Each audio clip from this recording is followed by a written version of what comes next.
Hello everybody, and thank you for joining me. And I always think that this time of year, because we're kind of end of autumn, beginning of winter, often we see it as an ending, you know, the end of summer. But what if it wasn't an ending? What if it was the start of the descent into the sacred?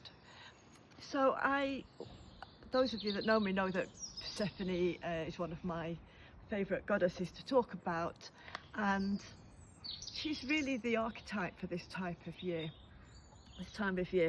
So her story is that she was abducted by Hades and taken into the underworld, and while she was there, her mother Demeter mourned her, grieved, and looked all over the land to try and find her daughter, and in doing so everything died. She stopped all growth on the land.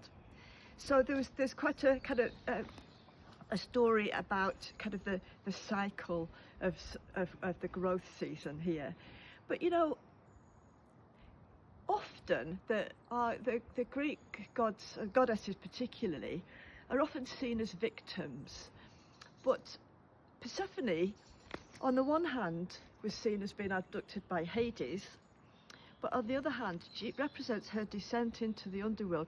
It's an initiation, because she became a very powerful goddess. She became queen of the underworld, so she reclaimed her power. So she represents as the land sleeping, everything's dying down for winter, but we know that she's going to emerge again in spring, and when she emerges in spring, she's going to bring the light and growth and life back to the land. So this is a seasonal thing.